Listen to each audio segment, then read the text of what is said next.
for joining me, Nicolas. Now, a lot of people have said that the next big challenge on the agenda is sustainability and climate change. So following the COP26 summit, how is VINCI Airports driving your own sustainability agenda within your airport? VINCI Group decided to be a leader for two reasons for sustainability. First, we are both a contractor, construction and mobility leader. And so these two fields are fields of change and potential of decarbonization. And as we have long-term contracts, we can play a role. So for us in airports, it means being an example of what we need to do, which is less challenging than our colleagues from airline and aviation, but first showing that solutions are possible within the airport is very important. So we were already leaders in Gatwick and Lyon, being neutral. Now we took the next step is to have the first big airports to be zero net emission, which will be Lyon in France 2026, 25 years ahead the industry. First step being a model, we do a lot of solar plants to have green energy within our airport. We saved with the heating systems. We not only work about carbon, but also about collecting the waste, the garbage, and dealing with it as we do in Gatwick. Biodiversity protection and also clean water, not going in the nature. Second aspect, how can we play a role with the airlines? And there are three major actions. First, we modulate our charges little by little to give bonus and malus to airlines according to their carbon emissions. We promote the use of SAF, sustainable aviation fuels. We had the first airport in France, in Clermont, using SAF, but we are very pleased of the Gatwick to Glasgow flights for the COP26, showing it's possible to fly at the maximum 50-50, which would help saving carbon. The second step is hydrogen. We invested in the biggest clean H2 fund in the world, which can now invest 15 billion pounds all over the world, or dollars or euro in all geographies. So we have a power, and particularly for aviation, we partner with Airbus, Dassault and Air Liquide to prepare the liquid hydrogen for planes for 2035. It looks far ahead, but in reality we need SAF immediately, and we need to do all the research and development to be ready for hydrogen in 2035. With these two technologies, it will be enough to reach 2050, net zero for aviation, but before we took a third step, which is reforestation, namely carbon sinks, to help the industry limit and compensate in between. We did it for our airports, but now we propose the airlines to join for the ones who don't have their own program, and it happened with Volotea. We joined our program in Lyon. So SAF leader, hydrogen for the near future, and reforestation. We showed that airports can set an example for the industry. That's such a mammoth program. I'm sure you could talk about it for a lot longer. My next question is moving on to your future projects. And you've just been awarded a 30-year concession for 7 airports in northern Brazil and 15 years for Annecy Mont-Blanc. What exciting plans do you have in store for these? First, we keep investing because we are long-term people, and the fact that we kept investing in COVID comes back to our history. We invested in a Cambodian airport in the 90s, just after the war, because we believed in the potential of this wonderful country, and we are still partnering with them 25 years after. We invested in a Portuguese airport in 2012, in the middle of the Euro financial crisis, and it was a booming country for any type of passengers in the next decade.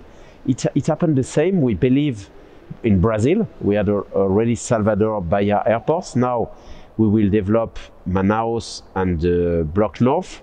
They need mobility because it's a wide region. They need air mobility. They have particularly a cargo development needed in Manaus because all the spare parts of electronics of Brazil arrive in the free trade zone, and then the airport plays this role of reallocating all these goods throughout the country.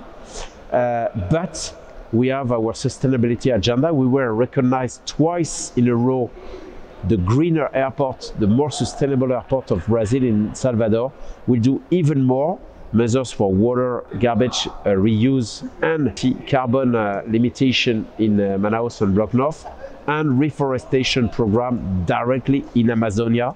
So it's a wonderful challenge. Annecy Mont-Blanc is a business airport, particularly for the Alps and ski.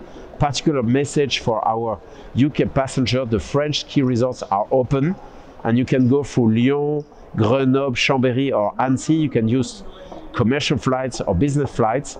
We'll be very happy to welcome them with all sanitary facilities to go skiing and then come back. That's our story of development. Today we also develop new routes, and I'm happy to say that, as you mentioned earlier, with the diversity of the network, we reopened the route between Gatwick and our Costa Rica airports in Guanacaste, to New York with JetBlue, to Bangkok with Scoot.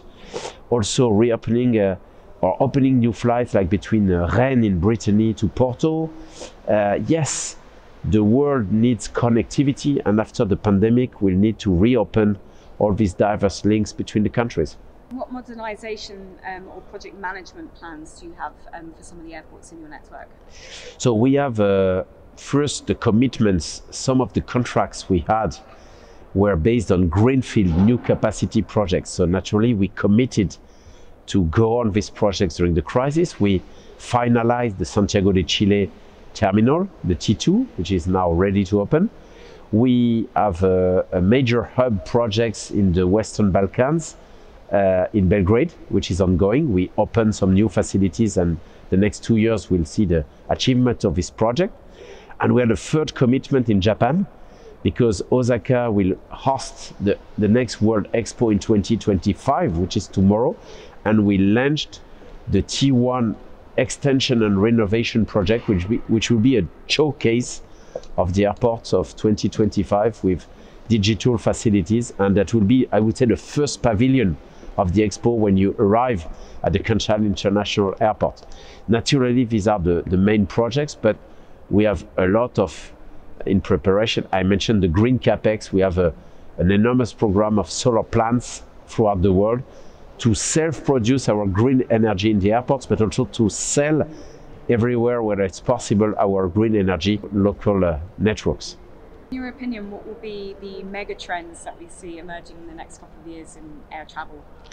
It's very difficult during the pandemic to analyze what will be the future. What did we see first?